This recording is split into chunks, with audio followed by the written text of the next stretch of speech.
In this video, we're going to look at several emergency sources of light and heat that you can cheaply acquire, easily store, and effortlessly put together.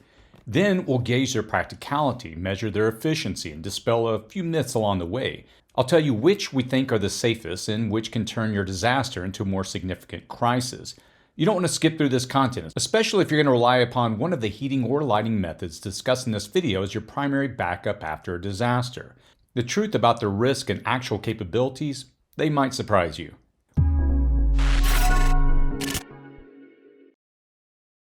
When the light and heat go out during the winter, you must understand how to create your own from things that you may already have around the house or can be cheaply acquired, easily stored, and effortlessly put together after a disaster.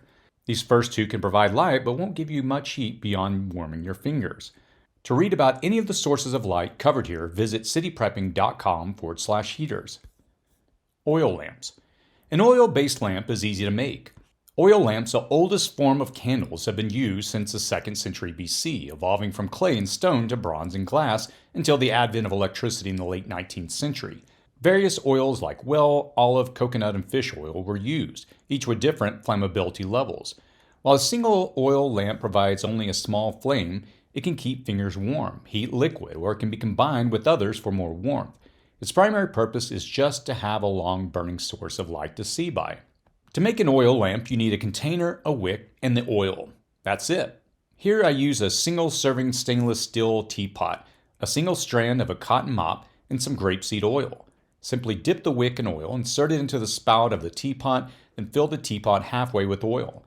Once the wick is lit, it will keep burning but can easily be extinguished. I found that this design would stay lit with a very small flame for about 10 minutes without wick adjustments. The flame was too small to see by. Missing from my design was a wick holder, or what's called a wick trimmer. This is a bead that the wick is threaded through at the top to keep it from falling into the oil or burning too rapidly as it does here. A modern take on the oil lamp can be accomplished with a simple can of Crisco or a jar of tallow and the same cotton strand of a mop. Any rendered fat will work with this method. Here, I put it in a can of Crisco vegetable, shortening and moistening the top of the wick with the oil. It lights easily and stays lit for hours and hours. I went about my business and came back to it later and it was still lit. As a light source, it is sufficient. As a heat source, it's useless. Flower pot heater. To test these heat sources, we use the upside-down flower pot heater that you may have seen popularized online. These do and don't work, as I'll explain here. It's a simple design. You only need a terracotta flower pot and 2 bricks to elevate it. I can use a few pennies stacked on top to warm a cup of water. I also use a ceramic tile under this as an added layer of protection and safety. In theory, the heat source, when placed underneath, warms the air inside the pot. It pulls in cold air from the bottom and funnels hot air out of the small hole in the top. A combination of radiant heat and convection air heats the area immediately around the flower pot. The terracotta clay absorbs some of the heat and radiates it gently into the environment. To test these various methods for heating, we're going to measure temperatures along the way with an infrared thermometer and a kitchen thermometer. Tea candle heater. You typically see these flower pot heaters combined with tea candles clustered together. Tea candles are also great for emergencies, but we think they're better for light than as a heat source, so if you're relying upon them for heat, you may be disappointed. First, a candle only pulls about 75 to 85 BTUs, or British thermal units, the units by which we'll measure heat, to raise the temperature of a 10 by 10 room with an 8-foot ceiling by 1 degree Fahrenheit. You would need at least one candle burning for 11 hours, assuming perfect conditions with no heat loss and even distribution. Now that being said, you need proper ventilation, so a window cracked even a quarter of an inch or a slight draft would easily negate the candle's heating power. So they are often coupled to this flower pot heater, as I do here. Now this cranks up the heat, and yes, I do gain some radiant heat increases from this. The only problem is that I have 8 open flames burning in close proximity to each other, and most people don't try to contain them as I do here with this aluminum tray. The second problem is that all that concentrated heat completely liquefies the tea candle wax, resulting in it burning faster. It can also lead to a wax igniting. When multiple tea candles are grouped in a confined space like a flower pot heater, the increased heat can raise the temperature of the wax, potentially leading it to reaching its flashing point and igniting. While it's not guaranteed to happen, it is a safety concern worth being cautious about. This is also a good spot to mention that you should have a fire extinguisher or a fire blanket handy anytime you're working with open flames. Tea candles are good for light and comfort, and they provide enough heat to keep fingers warmer. While you can use several tea candles in your flower pot heater, understand that the temperature gains are marginal and the safety concerns are higher. You'll get some radiant heat, but it will be confined to the flower pot itself. A more efficient method is the chafing fuel cans. Chafing fuel cans. If you've ever worked in catering or food services, you're likely familiar with chafing fuel cans. These cans can get extremely hot as they're designed to keep food warm. From an emergency fuel source perspective, they're ideal. They have a long shelf life. They're completely self-contained and portable, making them ideal for bugging out or camping. Depending on the type and size, chafing fuel cans can generate between 890 and 1,630 BTUs per hour. Now compare that to the candle's paltry 75 to 85 BTUs.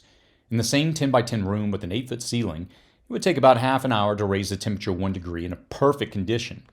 Now that's still not enough to make an area livable, but it might make a small area bearable and keep it from getting deadly cold. The fuel inside is either liquid or semi-solid gel, and the cans seal tightly to prevent spillage or evaporation. They burn for between 4 to 6 hours, and the fuel can that I picked up is around $10 and has an attachment on top for cooking.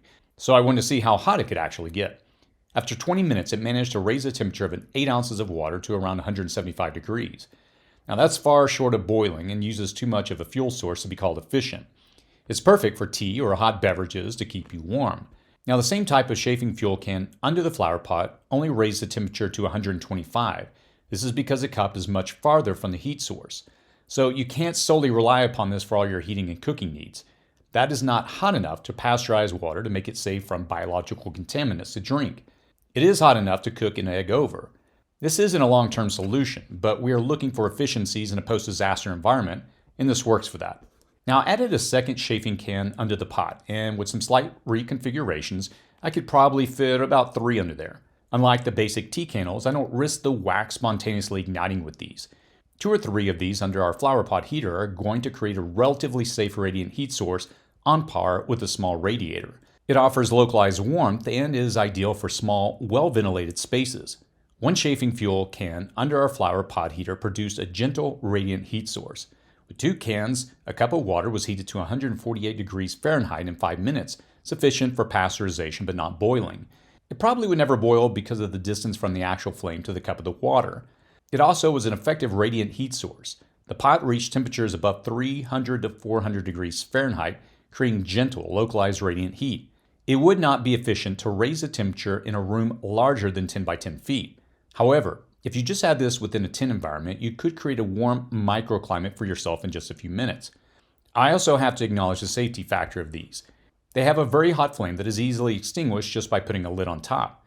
If this is all you have to keep warm with, it's more reliable than a fire, portable, and could prevent you from getting frostbite or your core temperature dropping too much, especially if you couple it with layers, hot water bottles, or a smaller microclimate area.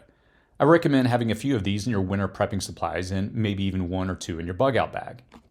Paint can heater. By far, the most dangerously large hot flame is generated by this paint or coffee can heater, which you may have seen in other places on the internet. Now you know we had to test it out. To make it is a simple process. You only need an all-metal unlined paint or coffee can, 70% isopropyl alcohol available at most stores, and a roll of toilet paper. Use an all-metal can like an unlined paint can or coffee can. Here, I use a coffee can. I remove the label so it doesn't melt or burn. Jam a roll of toilet paper into it by scrunching it down and working it into the can. Remove the cardboard inner roll and jam more toilet paper into the center. Once it is tightly packed in there, pour in 70% isopropyl rubbing alcohol. You want to continue to add it until the toilet paper is completely saturated, but not to the point where the alcohol sits on top of the paper. The toilet paper serves 2 functions with this heating unit. First, it wicks the alcohol up to the combusting surface. Now, that's not the main function, however, because this alcohol is very flammable on its own. Its main function is to protect you from accidental spills. If this is knocked over, the toilet paper prevents flaming alcohol from spilling out. I fitted this with the cooking top from the emergency chafing fuel can cooker, and I was able to get water to boil in just 8 minutes. This burns very hot and for a long period of time. It cranks out a lot of heat, too. It is a bit of an unruly flame, and it doesn't burn 100% clean, though I don't think toxic fumes are as much of a concern with alcohol of this nature. Technically, it's considered clean burning. The large flames is more of a safety concern. Fortunately, with this design, it is easy to distinguish simply by placing a flat object over the top. As for the heating capabilities of this, 16 ounces of 70% isopropyl alcohol will generate 13,000 BTUs. A coffee can heater burning isopropyl alcohol with a 6-inch diameter can produce around 812 BTUs per hour. Raising the temperature of a 10 by 10 by 8 foot room by 1 degrees Fahrenheit would take just a couple of minutes, assuming perfect conditions with no heat loss. 16 ounces of isopropyl alcohol will take between 4 to 6 hours to burn off. Now don't try to put all 16 ounces in a container that won't accommodate it easily. Remember, you only want to fill the toilet paper to the saturation point and not where you can see a liquid pooling on top. Second, never fill a container while it is lit or immediately after extinguishing it. This improvised heater is highly efficient, providing substantial heat for its simplicity and low cost. However, its exposed, extremely hot flame presents significant safety risk. While the base of the can may remain cool to the touch, moving it while lit is extremely dangerous and should be avoided. This type of open flame can quickly turn a difficult situation into a disaster if not handled correctly, so use it with caution and never leave it unattended. Fortunately, the materials needed for this heater are compact and may already be part of your emergency supplies. Many preppers find it as a useful temporary heat source, but always prioritize safety to prevent accidents. A disaster can easily be made magnitudes worse when you introduce open flames to it.